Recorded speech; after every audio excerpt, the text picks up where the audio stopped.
कई कहानियाँ ऐसी होती हैं जो हैरान कर देती हैं। कई कहानियाँ ऐसी होती हैं जिनका कोई सिर पैर नहीं होता। कई कहानियाँ ऐसी होती हैं जिनके लिए कानून में कोई जगह नहीं होती। लेकिन हालात ऐसे बनते हैं कि कानून को भी मानना पड़ता है उन चीज़ों के बारे में जो चीज़ उन्हें दिखाई भी नहीं दे रही है। लेकिन वो ऐसी चीज़ जो किसी न किसी तरीके से कानून चूँकि सबूतों और गवाहों के आधार पर आगे बढ़ता है, तो वैसी चीज़ें, वैसे सबूत, वैसे गवाह अगर कोई पैदा कर दे, वो शख्स जिसका कोई वजूद नहीं है, तो फिर कानून भी मानता है। अमेरिकी पुलिस के इतिहास में ये वो केस है जिसमें उस वक्त के जितने डिटेक्टिव थे या पुलिस वाले थे, ना चाहते हुए भी उन्हें मानना पड़ा और कहना पड़ा कि हाँ, ये एक मर्डर का ऐसा केस है जिसे एक भूत ने सॉल्व किया, जिसे एक आत्मा ने सॉल्व किया। और चूंकि उसके इतने सारे कनेक्टिंग एविडेंस थे कि ये पुलिस को मानना पड़ा। कानून आमतौर पर इन चीज़ों को नहीं मानती, लेकिन ये वो केस है जिसको न सिर्फ कानून बल्कि खुद पुलिस ने माना कि इस केस में तो वो हार गए थे, उन्हें कोई सुराग नहीं मिला, लेकिन कैसे एक आत्मा ने इस केस को उसके अंजाम तक पहुंचाया। पूरी कहानी कुछ यूं है। टेरेसिटा बासा नाम की एक लड़की जिसका जन्म फिलीपींस में हुआ, अच्छे घर से ताल्लुक था इसका, परवरिश भी अच्छी हुई, पढ़ाई लिखाई वहीं हुई। फिर हायर एजुकेशन के लिए इसने अमेरिका जाने का फैसला किया। टेरेसिटा बासा के माँ बाप ने भी उसके इस फैसले में उसका साथ दिया और वो अब फिलीपींस से सीधे पहुंच जाती है अमेरिका, शिकागो। शिकागो में जाने के बाद वो वहाँ से मास्टर्स करती है म्यूज़िक में का शौक़ था उसे, पियानो बजाने का शौक़ था, तो मास्टर्स की डिग्री लेती है म्यूज़िक में। लेकिन फिर उसे लगता है कि सिर्फ म्यूज़िक से काम नहीं चलेगा, कुछ और करना है, तो मेडिकल एजुकेशन की तरफ रुख करती है और रेस्पिरेटरी थेरेपिस्ट के तौर पर वो अपनी पढ़ाई पूरी करती है और एक हॉस्पिटल के साथ भी जुड़ जाती है। शादी उसने की नहीं टेरेसिटा ने, हालांकि उसके एक बॉयफ्रेंड थे कुछ, लेकिन बात शादी तक नहीं गई। तो वो तन्हा थी, अकेली थी, लेकिन खुश थी। कहानी है 1977 की, यानी कि आज से करीब 44 साल पहले की। तब टेरेसिटा की उम्र लगभग 47 साल, 47 ईयर्स की हो चुकी थी। वो शादी की नहीं थी, हॉस्पिटल में वो अपना काम कर रही थी एक थेरेपिस्ट के तौर पर, और बाकी टाइम जिस अपार्टमेंट में जहाँ वो रहती थी उसके इर्द गिर्द जो बच्चे रहते थे उनको वो पियानो सिखाती थी। खुश मिजाज थी, मगर दोस्त बहुत कम थे, लेकिन ज़िंदगी ठीक ठाक चल रही थी। 21 फरवरी 1977 1977 शाम के करीब 7:30 बजे टेरेसिटा अपने एक दोस्त को फ़ोन करती है, जिस दोस्त का नाम था रूथ लॉयड, और अक्सर वो उससे बात करती थी। उस गिने चुने दोस्तों में से एक रूथ भी था। तो बात करते करते करीब 15-20 मिनट बात होती है, उसका अचानक टेरेसिटा अपने दोस्त से कहती है कि आज उसके घर पे एक गेस्ट आने वाला है, तो मैं फ़ोन रखती हूँ, मुझे कुछ ज़रूरी काम है, वो निपटा लूँ।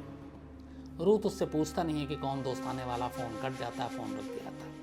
ये टेरेसिटा की आखिरी बातचीत थी किसी के साथ। इसके बाद करीब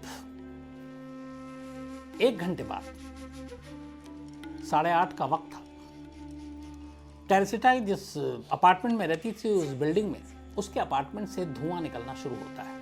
आस पड़ोस के लोग देखते हैं, उन्हें लगता है कि कुछ आग वाग लग गई। वो फ़ौरन सिक्योरिटी गार्ड को अलर्ट करते हैं, उन्हें बताते हैं। सिक्योरिटी गार्ड फ़ौरन फायर ब्रिगेड को कॉल करता है। थोड़ी देर में फायर ब्रिगेड के लोग पहुंच जाते हैं और किसी तरीके से उस अपार्टमेंट में दाखिल होते हैं जिसमें टेरेसिटा रहती थी, और आग पे काबू पा लेते हैं।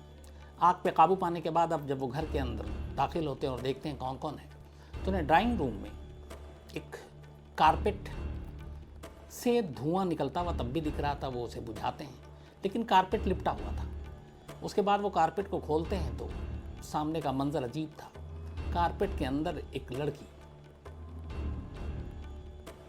आधी लगभग जल गई थी। उसके जिस्म पे कोई कपड़ा नहीं था और सीने में खंजर घुसा हुआ था। तो पहली नज़र में देख के ये साफ था कि ये कत्ल का मामला है। फिर उसके बाद पुलिस पहुंचती है वहाँ पे, वो देखती है, तो फिर जो शुरुआती तफ्तीश के बाद पुलिस नतीजे पे पहुंचती है कि पहले किसी ने कत्ल किया हो सकता है। कत्ल से पहले चूँकि जिस्म पे कपड़ा नहीं था तो ये रेप का भी मामला हो सकता है। और उसके बाद कातिल ने सुराग और सबूत मिटाने के लिए लाश को कारपेट में लपेट कर और उसमें आग लगा दी। और उसी आग से धुआं बाहर तक पहुंचा और फिर कमरे में आग लगी।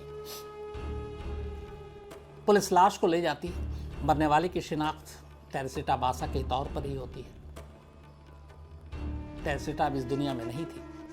पोस्टमार्टम होता है। पोस्टमार्टम रिपोर्ट में एक चीज साफ हो जाती है कि जिस्म पर कपड़े नहीं थे, लेकिन टेरेसिटा के साथ रेप नहीं हुआ था और घर के सामान सारे बिखरे हुए थे। तो ऐसा लग रहा था कि घर में पता नहीं कुछ लूटपाट की चीजें हुई। पुलिस को यही लगा, टेरेसिटा के घर वाले आते हैं, वो सब कुछ देखते हैं, पूछताछ होती है, बताती है वो दोस्तों के बारे में, लेकिन कोई सुराग नहीं मिलता। इसी दौरान पुलिस को इसी टेरेसिटा के घर के अंदर एक लेटर मिलता है और उस लेटर पे ये लिखा हुआ था, get theatre ticket for AS, A for Australia, S for Sydney. तो ये एक पर्ची, एक लेटर मिलता है और ऐसी कोई चीज नहीं मिलती कि जिससे कोई सुराग, कोई सबूत ढूंढा जा सके। रेप हुआ नहीं था, घर में सामान बिखरा हुआ था, मामला लूट का लग रहा था, लेकिन ये एक पर्ची जिस पे लिखा हुआ था कि get theatre ticket for AS, तो AS के लिए एक थिएटर की टिकट लानी है। अब सवाल यह था कि ये मिस्टर AS कौन है। पुलिस ने तमाम दोस्तों से पूछा, अपार्टमेंट के लोगों से पूछा, जहां वो हॉस्पिटल में काम करती थी उनसे पूछा, जिन बच्चों को वो पियानो पढ़ाती थी उनसे पूछा। AS नाम का कोई शख्स नहीं मिला ऐसा जिसके दो नाम A और S से जुड़ते बनते हो। पुलिस को कोई सुराग नहीं मिला। डिटेक्टिव लगे रहे, दिन बीतते रहे, दिन हफ्ते में बीते, हफ्ता महीने में गुजरा, लेकिन कोई सुराग नहीं मिला और ऐसी कोई चीज नहीं मिली जिससे टेरेसिटा के कत्ल के ऊपर कोई रोशनी डाली जा सके। इसी दौरान जब करीब साल होने वाला था, तभी जिस डिटेक्टिव को यह मामले की जांच सौंपी गई थी, उन डिटेक्टिव का नाम था जो एस्टेचुएला। तो मिस्टर जो एस्टेचुएला एक दिन शाम को अपने दफ्तर पहुंचते हैं। जब वो दफ्तर पहुंचते हैं तो देखते हैं कि उनके टेबल पे एक नोट पड़ा हुआ है और उस नोट में लिखा था कि टेरेसिटा केस में एक विटनेस मिला है और वो कुछ बताना चाहता है, तो आप हमसे संपर्क करें। डिटेक्टिव फौरन ये नोट पढ़कर उस पुलिस स्टेशन में पहुंचते हैं। वहां जाकर पूछते हैं कि क्या बात है, आखिर इतने दिनों बाद ऐसा कौन सा विटनेस सामने आया। तो पुलिस वाला बताता है कि एक डॉक्टर हमारे पास आए थे और उनका नाम था डॉक्टर जो से चुआ और इत्तेफाक से ये भी फिलीपींस के रहने वाले थे, लेकिन यही हॉस्पिटल में काम कर रहे थे, डॉक्टर थे। तो उन्होंने आकर कहा था कि मैं टेरेसिटा के कत्ल के बारे में कुछ जानकारी देना चाहता हूं। अब चूंकि डिटेक्टिव इस मामले की जांच कर रहे थे, इसलिए पुलिस स्टेशन से कहा गया कि आप डॉक्टर जोसे हैं, उनसे आप मिल लीजिए।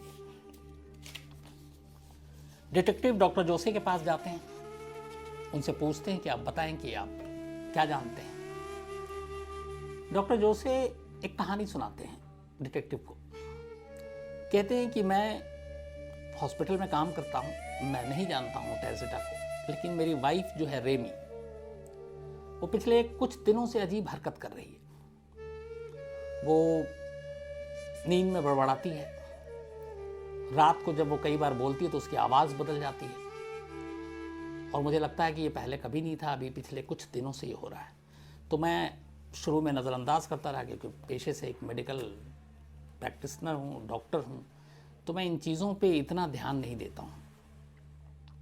उसने कहा कि एक और दिन फिर लास्ट में रेमी सो रही थी तो अचानक मैंने देखा कि वो बहुत ज़ोर ज़ोर से बड़बड़ा रही है और उसकी आवाज़ मेरी बीवी की आवाज़ बिल्कुल नहीं थी, उसके मुंह से किसी और की आवाज़ निकल रही थी। तो उसने कहा कि इसमें क्या बात हुई। डॉक्टर चौसे ने बताया कि इसके बाद एक रोज़ अचानक वो बहुत ज़ोर ज़ोर से मेरा नाम लेकर मुझसे बात करने लगी और कहने लगी कि मुझे तुमसे कुछ कहना है। अब डिटेक्टिव थोड़ा सा संभले। उन्होंने कहा क्या कहा आपकी पत्नी ने। उन्होंने कहा पत्नी तो मेरी थी पर आवाज़ किसी और की थी। उसने अचानक कहा कि मेरा कत्ल हुआ और मेरा कत्ल जिसने किया उस शख्स का नाम एलन शॉवी और वो मेरे घर पे टीवी ठीक करने के लिए आया था और टीवी ठीक करने के दौरान उसने मुझे मारा और पूरे घर का जो नक्शा था बिगाड़ा ताकि ये लगे कि ये मामला लूटपाट का, और वो वहाँ से चला गया। तो बोले ये मैंने सुना उससे, फिर मैं सुबह उठा, फिर मैं भूल गया कि ये वहम है, मेरी बीवी कुछ सपने देख रही है, कुछ अजीब सी कई चीज़ें ऐसी होती हैं। तो फिर भी मैंने भरोसा नहीं किया।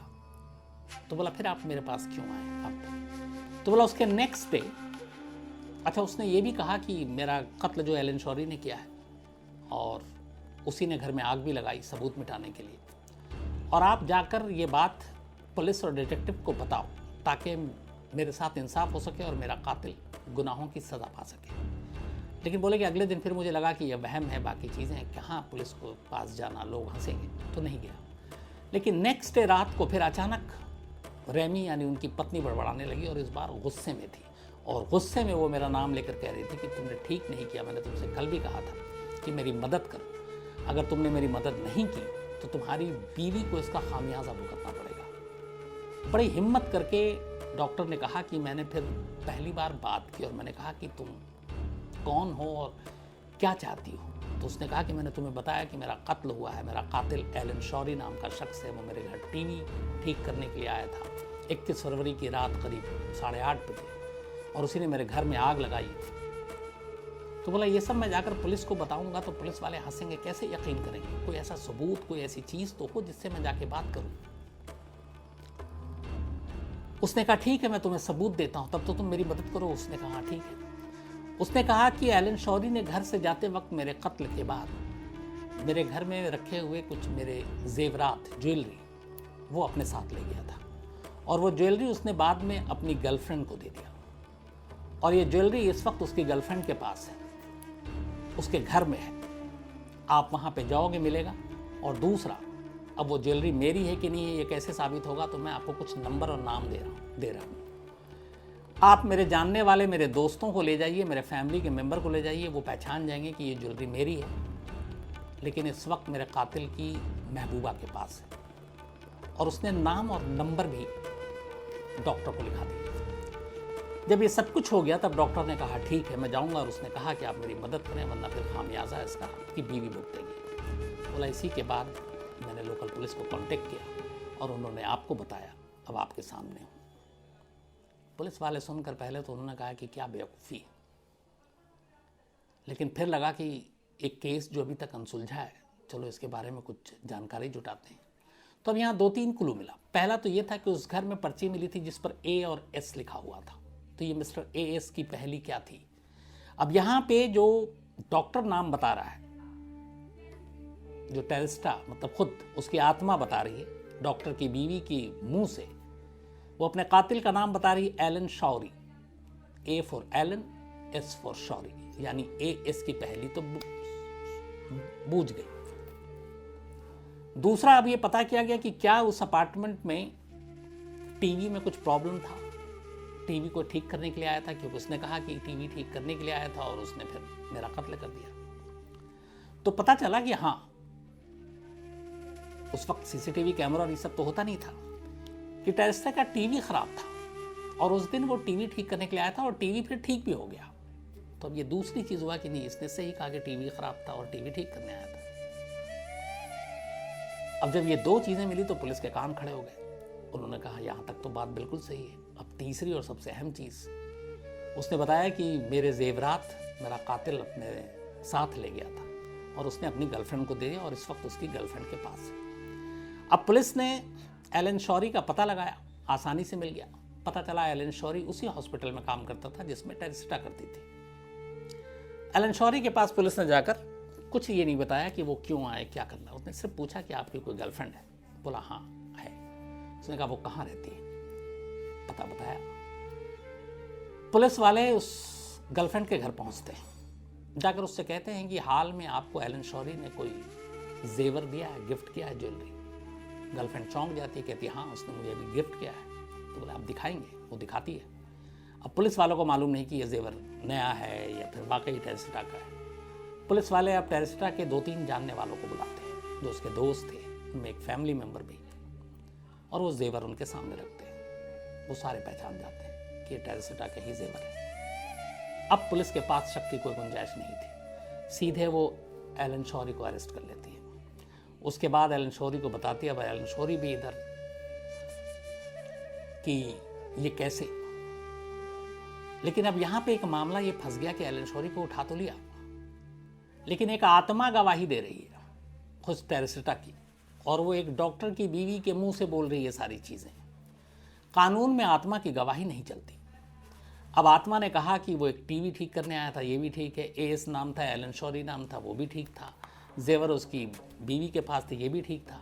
लेकिन यहाँ पे अब एलन शोरी के वकील ने ये मुद्दा उठाया कि हाँ, इसने चोरी की है लेकिन कत्ल नहीं किया, इसने जेवर चुराए, और इसने जेवर तब चुराए जब टेरेसिटा जिंदा थी, और उसके जिंदा रहते हुए उसके अपार्टमेंट से ये निकल गया, इसलिए कत्ल का इल्ज़ाम नहीं, चोरी का इल्ज़ाम आप इस पर लगा सकते हैं।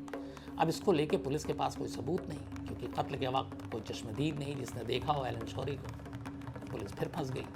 अब ऐसे में उसको ज़्यादा दिन तक हिरासत में नहीं रख सकते थे, इसलिए पुलिस को मजबूरन एलन शोरी को छोड़ना पड़ा। छोड़ने के बाद अब पुलिस 3-4 चीज़ें हैं, सब कुछ है, लेकिन और कोई पुख्ता सबूत नहीं, क्या करें। अब इस दौरान में जैसे ही एलन शोरी को छोड़ा, एक रोज़ डॉक्टर की वाइफ के ऊपर टेरेसिटा की आत्मा ने पूरी तरह से कब्जा कर लिया, और उसने बाकायदा ये बताया कि मुझे किस किस तरीके से 21 फरवरी की रात को उसने मारा था, मुझे ऐसे उठाया, टीवी वहाँ पे, ये सारी चीज़ें। डॉक्टर ने कहा मैंने आपकी सारी मदद की, लेकिन अब मैं क्या करूँ, उसको पकड़ा भी, लेकिन इसके आगे के सबूत कहाँ से लाए, और तुम्हारे बयान आत्मा जो जिंदा नहीं है कानून मानता नहीं है। कहते हैं इस पर टेरेसिटा की आत्मा बहुत ही गुस्सा हो गई, और इसके बाद जो जो लोग इस केस से जुड़े थे अब वो उनको तंग करने लगी कि मुझे इंसाफ दिलाओ। अब जब ये सारी चीज़ें हुई, उसके बाद पुलिस की फॉरेंसिक सारी टीम फिर से लगी। फिर इसके बाद शुरुआत में कानून को भी लगा कि बेशक एक आत्मा ये सारी चीज़ें बता रही है, लेकिन टीवी ठीक करने के लिए वो गया, उसने चोरी की भी बात मानी, जेवर उसके गर्लफ्रेंड के घर से मिला, तो सिर्फ कत्ल को कैसे नज़रअंदाज किया जा सकता है। तो पुलिस ने कत्ल भी एलन शोरी के ऊपर लाद दिया, और उसका दोबारा उसको अरेस्ट किया और मुकदमे की कार्रवाई शुरू की। अब मुकदमा चला, और ये अनोखा मुकदमा था, क्योंकि पूरा मुकदमा बेस था एक आत्मा की गवाही पर, जो एक डॉक्टर की पत्नी के रूप में सामने रखे जा रहे थे। तो सबूत था नहीं। ट्रायल शुरू हुआ, बड़ी बहस हुई, और इस वक्त वो अमेरिका के तमाम न्यूज़पेपर में ये सुर्खियाँ थी, ये ट्रायल। जूरी मेंबर थे बहुत सारे, जूरी मेंबर भी बढ़ गए आखिरी में फैसले में। उन्होंने कहा कि बाकी ठीक है कि इस डॉक्टर की पत्नी के अंदर जो भी आत्मा थी, एक तो हम मानते नहीं कानून में, लेकिन उसकी निशानदेही पे जेवर भी मिले, ये भी पता चला कि टीवी ख़राब था, टीवी ठीक किया गया, सब कुछ, लेकिन कातिल साबित करने के लिए पुख्ता सबूत नहीं है। तो इसीलिए जूरी की राय बढ़ गई, और ट्रायल में एलन शोरी बरी कर दिया गया। अब बरी हो गया, कहानी यहाँ ख़त्म नहीं हुई। बरी होने के बाद अब कहते हैं कि टेरेसिटा बासा, अच्छा, उसने अपना जुर्म अदालत में कबूल भी नहीं किया। उसने कहा मैंने जेवर चुराए, कत्ल नहीं किया, सबूत था नहीं, आत्मा की गवाही मानी नहीं जाती, वो बरी हो गया। ट्रायल खत्म हुआ, यानी कि ट्रायल में बरी हो गया। अब उसको जेल से आज़ाद किया जाना था एलन शोरी को, लेकिन कहते हैं कि जब आज़ाद किया जाना था उससे कुछ घंटे पहले अचानक एलन शोरी बदल गया, और उसने डिटेक्टिव को बुलाया, और बाकायदा जो कानून के उसके वकील और वो लोग थे, और उनके सामने उसने कन्फेस कर लिया। उसने कहा कि मैं झूठ बोल रहा था, अब तक मैंने ही टेरेसिटा बासा का कत्ल किया है। फिर उसने कहानी बताई कि मैं 21 फरवरी को 1977 8:30 बजे घर गया। अक्सर हमारी मुलाकात हॉस्पिटल में होती थी टेरेसिटा से, और जब भी उसके घर में कोई इलेक्ट्रॉनिक सामान गैजेट ख़राब होता था तो मुझे ही बुलाती थी, तो मैं उसके घर पे जाके ठीक कर देता था, बदले में हम कॉफ़ी पी लेते थे या कुछ ऐसा ही। तो उस दिन भी उसने दिन में मुझे कहा था कि मेरा टीवी ख़राब है, तो मैंने कहा ओके, मैं आके बना दूंगा। 8:30 बजे उसने मुझे बुलाया था। जब मैं गया और मैंने टीवी बनाया, उसके बाद बोला कि मेरी नीयत ख़राब हो गई, मुझे पैसों की ज़रूरत थी, और मुझे ये पता था कि इसके पास पैसे होंगे शायद, कैश और जेवर, पर घर में कोई कैश वैश था नहीं। तो बोला फिर मेरी नज़र जेवर पे पड़ी, लेकिन मैं जेवर चुराता उससे पहले मैं पकड़ा गया, और तहसीलदार ने मुझे चोरी करते हुए रंगे हाथ पकड़ लिया। मुझे लगा कि अब बदनामी होगी, तो मैंने गुस्से में पहले उसका गला दबाया और फिर खंजर उसके सीने में उतारा। फिर उसके बाद ये लगे कि चोरी नहीं है बल्कि ये एक रेप का केस है, तो इसलिए मैंने तहसीलदार के सारे कपड़े उतार दिए। फिर उसको कारपेट में लपेट कर कारपेट में आग लगा दी ताकि सारे सबूत ही नष्ट हो जाए, और फिर मैं वहाँ से निकल गया। ये सारी बातें एलन शोरी ने अचानक जब ट्रायल में उसको लगभग बरी कर दिया गया, कन्फेस कर लेता है। इसके बाद रीट्रायल होता है। चूंकि वो अपना जुर्म मान चुका था और वो एक बदला हुआ इंसान नजर आ रहा था, तो रीट्रायल में वही जूरी एलन शोरी को टेरेसिता बासा के कत्ल के इल्ज़ाम में 20 साल की सज़ा सुनाती है और 20 साल तक वो जेल में रहता है। इसके बाद कहते हैं कि एक नई कहानी आई। वो ये थी कि इसने पहली बार तो इनकार किया, लेकिन कहते हैं कि टेरेसिता बासा की आत्मा फिर जेल पहुंच गई थी और उसने एलन शोरी को तंग करना शुरू कर दिया और उसने कहा कि तुम एक्सेप्ट कर लो वरना तुम्हारा इसका खामियाजा भुगतना पड़ेगा। और ये उसी का असर था कि अचानक उसने सच बोला और अपना जुर्म कबूल कर लिया। बाद में इसको लेके बहुत सारे इंटरव्यू दिए गए वहाँ के पुलिस डिटेक्टिव की तरफ से। उन्होंने रिकॉर्ड पे कहा कि हम बिल्कुल आत्माओं को, भूत को नहीं मानते, लेकिन ये वो केस है जिसमें हम कह सकते हैं ऑफिशियली कि एक भूत ने, एक आत्मा ने इस केस को सुलझाने में हमारी मदद की, क्योंकि सारे सबूत, सारे चीज़ें एक आत्मा के ज़रिए हम तक पहुँची। इस केस को उस वक्त शिकागो की पुलिस ने जो नाम दिया था, वो नाम था वॉइस फ्रॉम द ग्रेव, मतलब कब्र से आवाज़। इसके ऊपर बाद में एक फिल्म भी बनी और उसका भी नाम वॉइस फ्रॉम द ग्रेव था और 1996 में ये फिल्म रिलीज़ हुई थी। तो ये थी एक अजीब कहानी जिसमें उस आत्मा ने केस को सुलझाया जो किसी को नज़र ही नहीं आती थी, लेकिन फिर भी केस सुलझा और दोषी ने, जो मुजरिम था, उसने अपना जुर्म कबूल भी किया। तो आज कहानी में इतना ही। लेकिन